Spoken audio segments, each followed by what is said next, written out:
বড়দিনের আগেই Baharampur barrack square ময়দানে শুরু হচ্ছে খাদি মেলা। 22শে ডিসেম্বর উদ্বোধন হতে চলেছে নবম মুর্শিদাবাদ খাদি মেলার। ইতিমধ্যেই শেষ মুহূর্তের প্রস্তুতি ব্যারাক স্কয়ার ময়দানে। বহরমপুর ব্যারাক স্কয়ার ময়দানে আসছে মুর্শিদাবাদ খাদি মেলা। মেলা চলবে 22শে ডিসেম্বর থেকে 6ই জানুয়ারি, প্রতিদিন দুপুর 1টা থেকে রাত্রি 9টা পর্যন্ত। আয়োজনে খাদি ও গ্রামীণ শিল্প পর্ষদ মুর্শিদাবাদ। বড়দিনের আগেই বহরমপুরে আসর বসতে চলেছে খাদি মেলার। উত্তরবঙ্গের বাঁশ বেতের শিল্প থেকে বিভিন্ন খাদি প্রতিষ্ঠান, জেলার শিল্পকেন্দ্র থেকে মৎস্য দপ্তর, উদ্যান পালন থেকে হস্ত তাঁত শিল্পের সম্ভার নিয়ে সেজে উঠছে খাদি মেলা প্রাঙ্গণ। 22শে ডিসেম্বর উদ্বোধন হতে চলেছে নবম মুর্শিদাবাদ খাদি মেলার। ইতিমধ্যেই শেষ মুহূর্তের প্রস্তুতি বহরমপুর ব্যারাক স্কয়ার ময়দানে।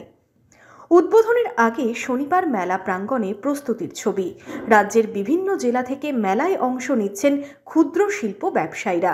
এদিন স্টল সাজানোর কাজ চলে জোর কদমে। বিভিন্ন সরঞ্জাম, ঘর সাজানোর সামগ্রী, বেতের আসবাবপত্র মেলা প্রাঙ্গণে আনা হয়। ধীরে ধীরে সাজিয়ে তোলা হয় সাংস্কৃতিক অনুষ্ঠানের মঞ্চ। মেলা প্রাঙ্গণ জুড়ে ব্যস্ততার ছবি। 6ই জানুয়ারি পর্যন্ত চলবে খাদি মেলা। এবছর খাদি মেলায় নতুন কি থাকছে, কতগুলো স্টল থাকছে, কোথা থেকে আসছেন স্টলদাতারা, বিস্তারিত জানালেন পশ্চিমবঙ্গ খাদি ও গ্রামীণ শিল্প পর্ষদের মুর্শিদাবাদ জেলা আধিকারিক দেবর্ষী রায়। বিভিন্ন খাদি প্রতিষ্ঠান যেমন থাকবে, তেমনি বিভিন্ন দপ্তরের স্টল থাকবে। যেমন জেলা শিল্প কেন্দ্রের স্টল থাকবে, মৎস্য দপ্তরের বেনফিশের স্টল থাকবে, উদ্যান পালন ও খাদ্য প্রক্রিয়াকরণ দপ্তরের স্টল থাকবে, হস্ত তাঁত শিল্প তাদের স্টল থাকবে, জেলা পরিষদের, যেটা আমরা ডিআরডি সেল বা ডিস্ট্রিক্ট রুরাল ডেভেলপমেন্ট সেল বলি, তাদের স্টল থাকবে, খাদি ব্যবসায়ীদের স্টল থাকবে, স্বাস্থ্য পরীক্ষার জন্য স্বাস্থ্য ও পরিবার কল্যাণ দপ্তরের স্টল থাকবে এবং মেলার বিভিন্ন শৃঙ্খলা এবং তার শান্তি রক্ষার কারণে পুলিশদের জন্য আলাদা স্টল থাকবে। তো এটা বিভিন্ন দপ্তরের সহযোগিতায় এবং এছাড়াও জেলা, যেটা যুব আধিকারিকের করণ, অর্থাৎ যেটা আমাদের ক্রীড়া দপ্তর, তো তাদের স্টল থাকবে এবং তার সঙ্গে তো অন্যান্য ক্ষুদ্র কুটির শিল্প ব্যবসায়ী তাদের স্টল তো থাকবেই, কিছু খাবারের স্টলও থাকবে। তো সব মিলিয়ে এটা একটা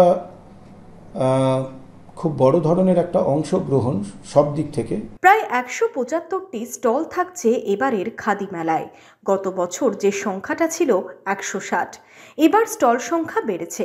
গত বছর খাদি মেলায় প্রায় 2,48,00,000 টাকার সামগ্রী বিক্রি হয়েছিল।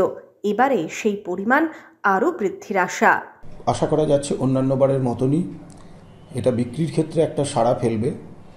কারণ এই মেলার মূল উদ্দেশ্য সেটা হচ্ছে খাদি এবং যারা ক্ষুদ্র শিল্প ব্যবসায়ী তাদেরকে একটা বিক্রির ব্যাপারে সহযোগিতা করা, একটা প্ল্যাটফর্ম তৈরি করে দেওয়া।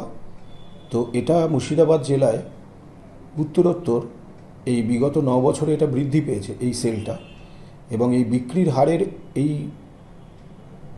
যে বৃদ্ধি সেটা প্রমাণ করে যে মেলাটা কোথাও না কোথাও একটা ক্ষুদ্র শিল্প ব্যবসায়ীদের উৎসাহ দিচ্ছে এবং তাদের কাজে সহযোগিতা করছে। বহরমপুর শহরে খাদি মেলা রূপ নেয় মিলন মেলায়। জেলার বিভিন্ন প্রান্ত থেকে মানুষ আসেন এই মেলায়। এবছরও খাদি মেলা ঘিরে বাড়ছে কৌতূহল। বহরমপুর থেকে শুভরাজ সরকারের রিপোর্ট, ইমাজিন কমিউনিটি মিডিয়া।